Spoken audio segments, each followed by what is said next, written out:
Hey guys, in today's video we're going to be talking about 3 exercises that you can use in conjunction with one another to fix the rounded shoulders and bad posture. If you've got things like your neck protruding forwards, looking up slightly, we've got our shoulders rounded over like so, and then we're going to maybe lean back a little bit so we accentuate the hump on the back of the neck here, and then we're maybe in this sort of position all day for long periods. What are we going to do to open that whole thing back out and have us sat in a really good position like this? Well, these exercises are going to really help you do all of that and much more. They're going to be a great little mini workout that you can use in isolation themselves.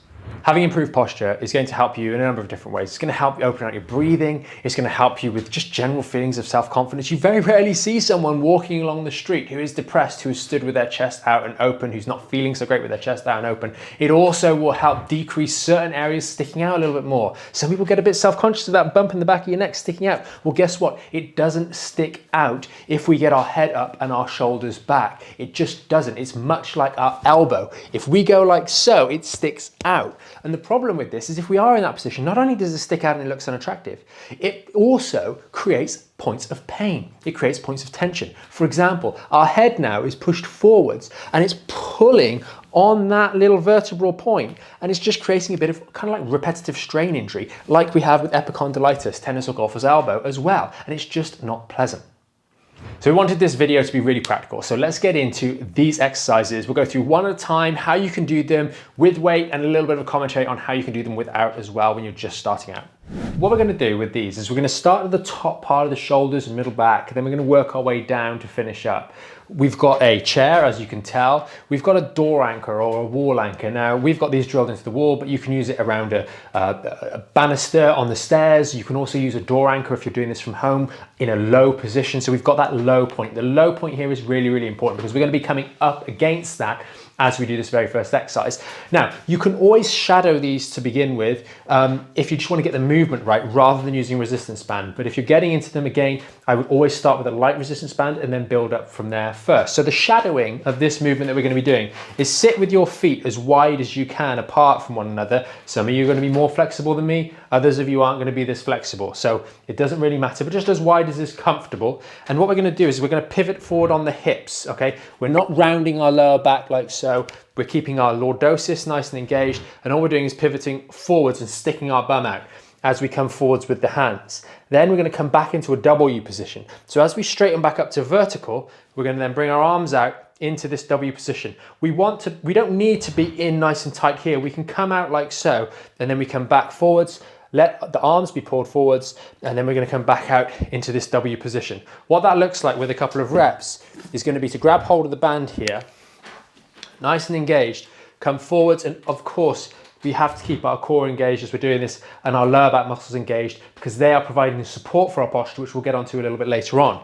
So let your arms come forwards as far as you can go with your hips without losing the neutral spine in the lower back. Let the arms come forwards a little bit, and then we come back and we open out into that W position. And then we come back forwards again. Let the arms come forwards. Do not let the back round. And then we can come back, opened out into that W position, squeezing the shoulder blades together, trying to get these arms to open to the position where if we were stood against the wall, our forearms, our upper arm, our back, our head would all be touching the wall, and then back forwards again, and then back out. And we can repeat this like all of these exercises for 10 repetitions. But it is important that we allow ourselves to be brought forwards and then we open back up, because it's getting that continuity and that synergy of the two movements together, which is really important. So that's the first exercise out of the way. So in that last exercise, we were working the muscles between the shoulder blades, and we were working the back of the shoulders a little bit as well, the trapezius, etc. Here we're going to shift our focus a little bit more lower down, some of the lower fibers of the trapezius. Of course, with any of these back workouts, there may be primary muscles that we're using, but we're also going to have accessory muscles that are involved in stabilization. The arms are going to be involved, both the biceps and triceps, the rotator cuff muscles, the deltoid, the core, even to a certain degree our legs, hamstrings, etc. are all going to be involved in providing stability and stable anchor points for the main prime movers to be doing their job. With this next one, we're going to be working, as I said, a little bit lower down. So the lats are going to be involved in here as well. And we're going through more of a row motion. Again, same setup with the lower body, wide as you can be comfortable in. And then we're going to allow ourselves to pivot forwards. And this time we're going to come forwards very, very close with the hands. And we're going to come up into a tight row position.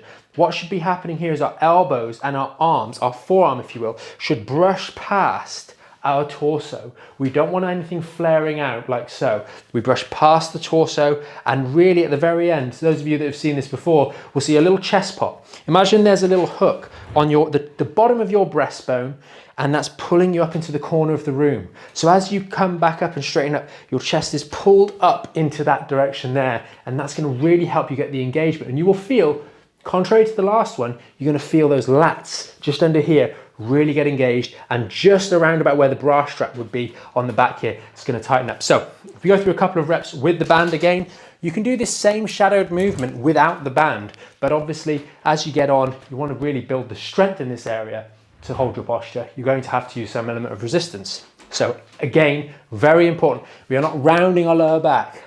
Very, very important, that particular part. So nice and engaged, up nice and tight, a couple of reps. So let ourselves be drawn forwards, let the arms and shoulders come up, and then depress the arms, shoulders, come back, back, back, squeeze at the very top, squeeze those elbows in nice and tight, let them brush back through our body on the way back out again, let the arm go forwards, and then come back in, brushing our forearms along our body, squeeze with a little chest pop at the end, and then go forwards again, one more repetition.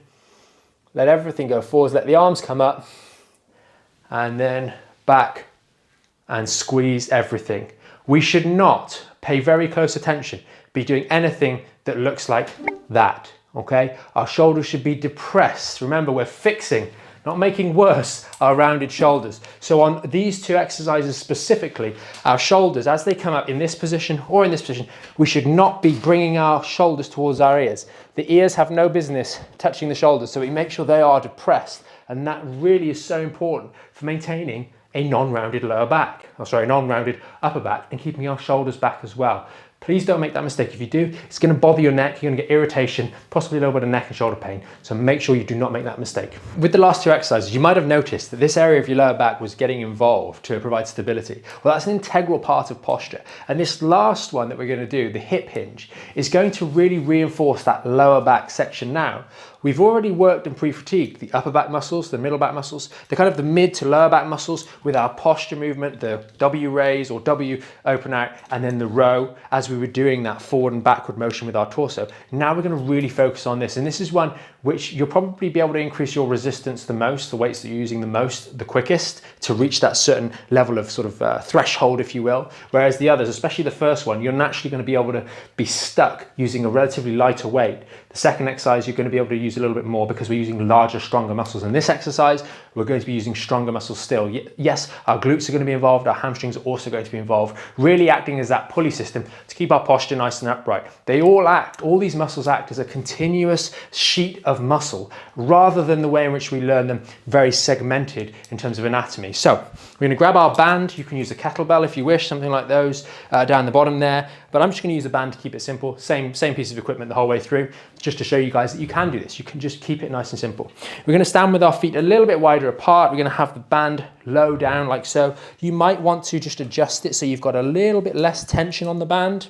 A little bit more tension on the band, and then double hand on here, soak up the slack, and then what we're going to do is hinge at the hips. So we're going to go down like so, keeping that same tension that we had on the previous exercises, and then come up and through to a good postural position. Head, eyes up, the chest popped out, those muscles, you'll feel all the muscles we've just worked engaged, our core engaged too, and our lower back engaged here. Then we're going to come back down again, nice and slow. You should feel your hamstrings are the things that limit you here. They stop you going back because they're the primary thing that are going to be lengthening and contracting. And then we engage again to come up to that good posture. Shoulders come back, chest comes out. We are not doing that. There's none of this business, okay? You might see some guys in the gym doing that. It's not good. It's just going to load your facet joints and create a great degree of trouble. And it's not even difficult to do either. It's just sloppy form. So we're going to come down like so, keeping everything nice and tight and engaged. And then as far as you can. Again, some of you guys won't make it this far. Others of you will go a lot further, depending on your own personal levels of flexibility.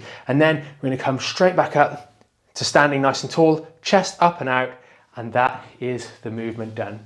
Hopefully you can give this one a go after you've done the first two and really feel that whole postural chain from the top all the way down working together by the time we come to this particular exercise. The secondary benefit of doing it in this particular order is we pre-fatigue certain areas so that we work the strongest section last.